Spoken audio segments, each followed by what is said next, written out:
it's Sandy Wyllie.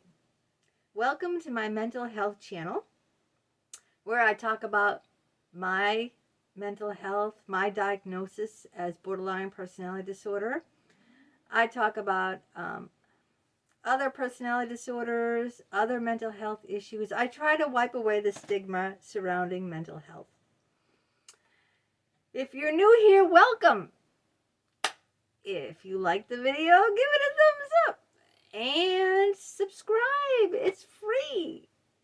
But before we begin, I just want to make sure to tell everyone I do not have a degree in psychology. I am not a licensed therapist, so I do not give professional advice. I just come on as a patient of almost 20 years talking about my own mental health challenges. Please be kind to me and everyone in the comments. We don't have to agree. We can have different opinions on things, but we need to treat each other with respect. We need to be kind to each other, and I am very grateful for those who have opened up on my channel and shared their personal mental health struggles. That really has meant quite a lot to me. So, no friends, no boyfriends, no girlfriends, no one. What's killing your chances at having a relationship? That's the focus today on my video. And I'll sum it up in one word: expectations. Expectations is killing us. It's killing everyone. Now, you don't need to have a mental illness, a personality disorder, to have, or even like childhood trauma. But people with childhood trauma who've been severely abused are going to have much higher expectations than people who have not, who have grown up in a healthy, loving environment. So let me just dive into this subject. We all have expectations before we even meet someone. Think about it. Even when we text message someone, right?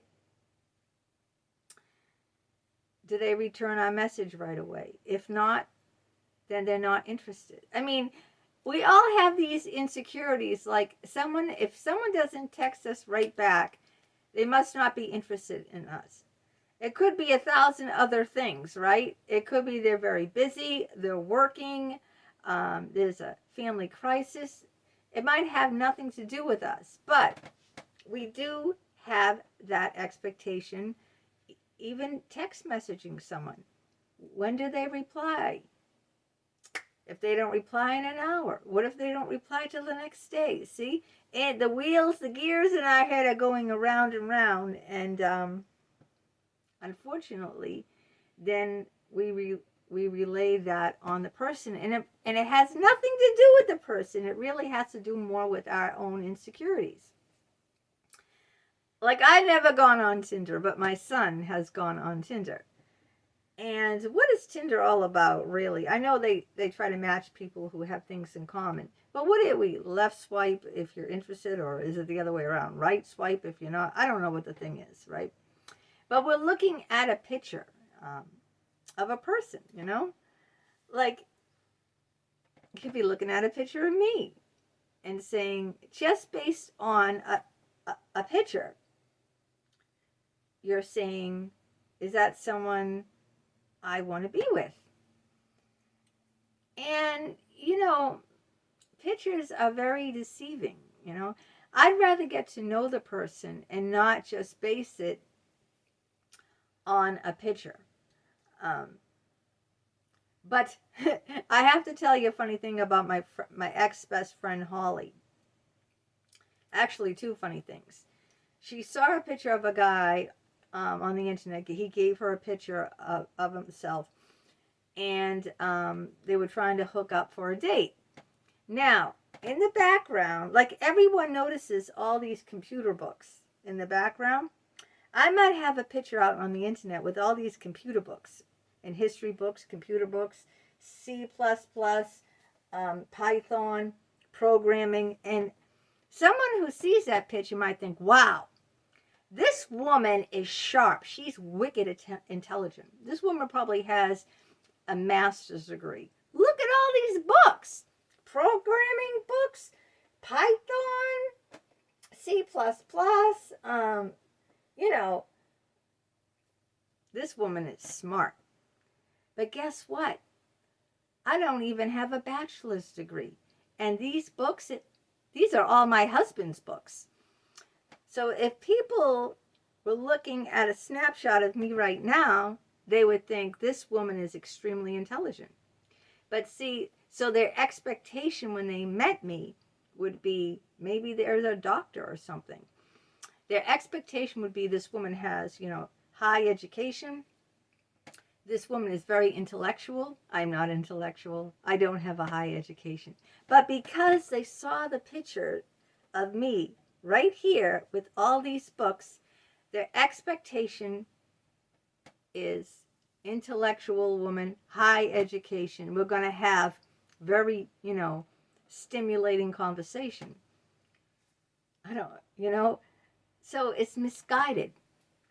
Getting back to my best friend Holly now. She saw a picture of a guy, and in the background was wallpaper. She said, this guy's got to be married, because the wallpaper in the picture was too feminine. There had to be a woman in his life, because a guy would not be living in a place with that kind of, I don't know what the wallpaper was, if it was flowers or whatnot. But she said that. She said, you're married, aren't you? She goes, I know. And he did own up to, yeah, he was married. See? But she was correct in that circumstance. But, I mean, getting back to, there was another time, I'm going off track, where Holly met a guy based on his picture that he gave her, and he looked nothing like his picture, And the first thing she said when she met him was, oh, you photoshopped that picture, didn't you? Because you can Photoshop pictures. I know I have an editing feature on my phone, and you can you can add color. I mean, none of my videos are Photoshopped whatsoever. I mean, what you see is what you get. But you can do things. You can Photoshop, you can add color. I could probably make my hair like real blonde. Or I can make myself, I don't know. It's just, filters. They have filters, but I do not use filters in these videos. What you see right here before you is 100% me. Unfiltered. But, so she got really angry at him because she expected him to look just like his picture. This happened to me with a guy named Randy who I was dating. Now, he sent a picture of himself which was unfiltered, but it was a very old picture of himself when he was much thinner. He had gained a considerable amount of weight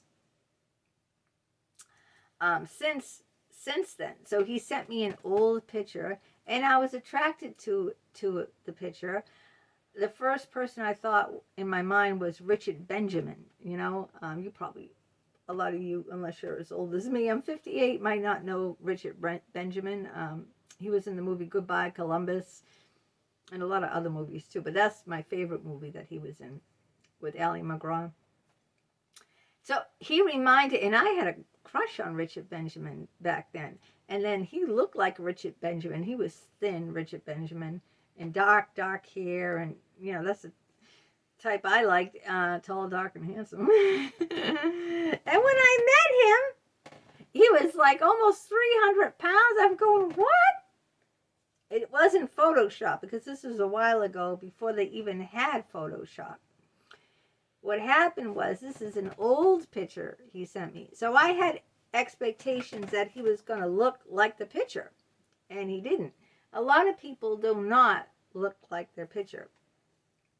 But expectations aren't all about looks. Expectations are, like I said, you see a picture of me, you know what I look like, but you assume I'm intelligent, I'm a programmer, or I know, programming language, so I must be highly educated You assume these things. You expect these things. So when you meet me and realize, no, that's not the case, I'm a goofball.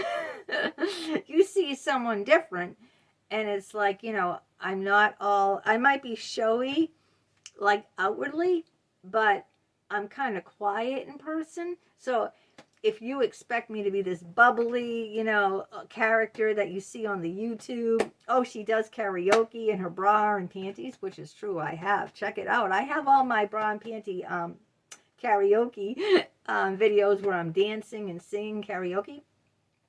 If you check that out and go, oh man, this girl, she's gonna be fast. I'm gonna bed her tonight. I can tell this girl's easy just by watching these karaokes. And so you already have that expectation of me from seeing my karaoke, right? And then when you meet me and realize that I've never had a one-night stand, I've never had sex on a first, second, or third date, you're going to be shocked to feel like, hey, I thought this girl was easy. Come on. Because you expected, if a girl does karaoke in her bra and underwear, puts it on her YouTube, and lets the world see it, come on, this girl is easy. I can get in her, like, I don't need much. I'll just buy her a burger and already wham, slam, thank you, ma'am. You see, what I'm trying to say in this video is that our expectations are killing any chances of having a relationship. Now, we're all guilty of it. Don't tell me you're not, because you are. I'm guilty of it. You're guilty of it. We are all guilty of having expectations. And these expectations are coming from our judgments. We're not seeing the picture as it really is, right? We're seeing what we want to see. Maybe you're a guy, you're a doctor, you're working like 70 hours, 80 hours a week. You don't have time to meet someone. So you see an attractive lady in a video, when you see all these intellectual programming books, you assume that you have to be pretty, intelligent to know all these programming languages, So you assume that I'm very intelligent, I have a high education, I'm intellectual. You assume all these things, and based on that assumption, you have those expectations. So then when you meet me in person and realize that that's not me at all, I have an associate's degree, I know nothing about computer programmers. My husband helps me. Now I know how to load up videos and everything, but I don't know much about computers. I have a laptop, but I don't know too much I know nothing about programming languages at all. So see, you would probably be very shocked because you had that expectation. And just like we have expectations about everything. Like I'm very big on time, let me tell you that. So if you tell me you're going to meet me for lunch at 12:30 and you're 10 minutes late, already in my mind, I'm going to think that you're really not for me. Maybe you were stuck in traffic. Maybe you were, if it wasn't for a car accident or something, you would have been 10 minutes early or something. But see, already I have an expectation that, this person is not punctual, this person, and that's very important to me, punctuality. But see, because now you didn't meet my expectation of being on time, even though it was out of your hands, you left wicked early, say. There was a car accident and blah, blah, blah, blah, blah. You see, or let's say that you meet someone and they're very shy, and you have, when you meet someone, you whether it's platonically or whether it's a date, you expect someone to show an interest in you. You expect someone to give you eye contact. You expect someone to hold up their end of the conversation. Now, let's just say that person is extremely shy. That person is like me, have social anxiety. I mean, I have crippling social anxiety, okay? Really bad. So if I meet someone and I'm kind of nervous around them. I don't say too much. Um, I might look at them but look away. They're gonna think, oh well, that girl isn't interested in me. She didn't even barely say anything. She didn't really look at me, and she just sat there like she didn't want to be bothered. But that could be totally wrong. Okay, that could be because I have social anxiety, which I do. I'm extremely shy, which I am, but I don't come across as shy. Why not? Because what am I doing? I'm talking to my phone right now. I know like thousands of people can see it when I put it on my YouTube. But right now, I'm in the comfort of my husband's little office nook here down in the basement. It's just my cell phone that I'm talking into, right?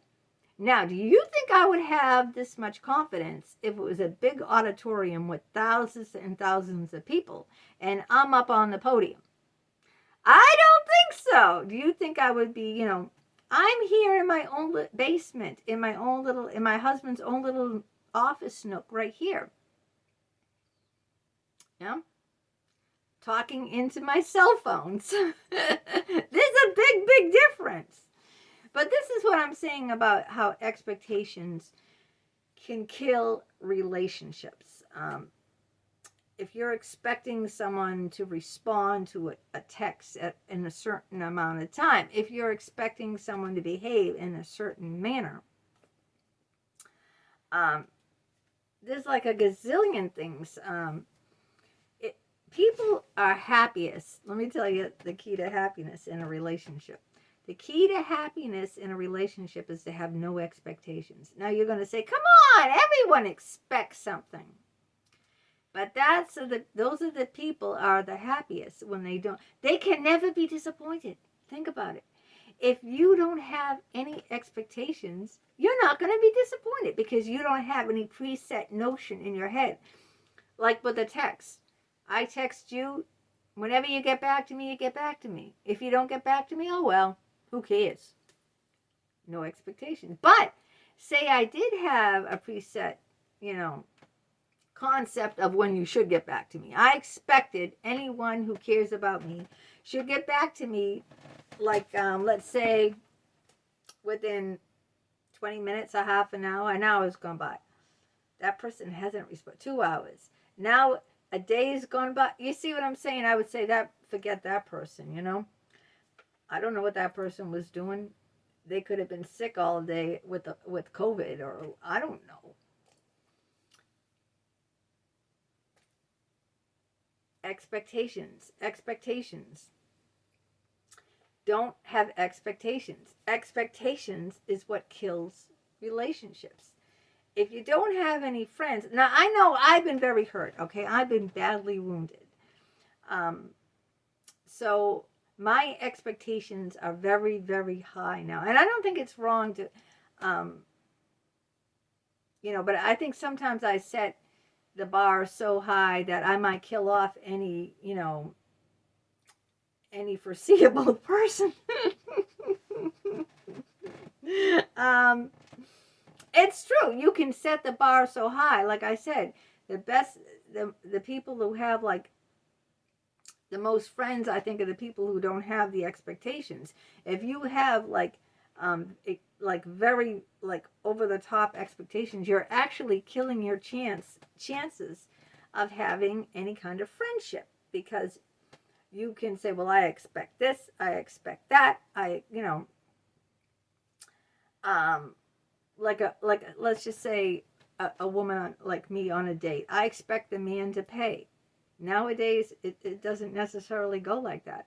I expect the man to walk me up, open the car door, open the doors for me, walk me up to my doorstep, and kiss me on the cheek. No more than that. If he tries to kiss me on the lips on the first date, he's out. He's a peg. You see what I'm saying? Already, even before I meet the person, even before you meet someone, you're going to have an expectation of them. It's just that way. We're all like that. We all have expectations. What are you going to allow? What are you not going to allow? You go on a date. What are you going to allow? how far are you going to let the guy go? What if he wants to go to bed with you? What are you going to do? You're going to let him kiss you or not kiss you? If you let him kiss you, you're going to let him feel you? You see what I mean? What you're going to try to, and then you're going to judge the person by the behavior. Well, everyone does that, but you're already going to have these expectations of what you think a gentleman is, and what a gentleman isn't. And depending on how high your expectation is, oh, he didn't hold the door open for me. Can't ever see him again. Oh, no way. He didn't return my text within a half an hour. He waited till, that evening. You see? Expectations are what kills relationship. Now, I know we're all been wounded. We all are carrying baggage. Especially the older you get, the more baggage you're carrying.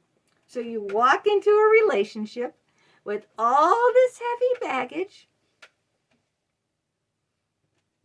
And who could blame you for saying, I'm never going to go through that again, what I did in my last relationship? That's never going to happen. That's my attitude. No one's going to treat me like that. No one, someone's going to respect my time. They're going to make time for me. They're going to meet me on my terms because I'm never going to be taken advantage of again. You see?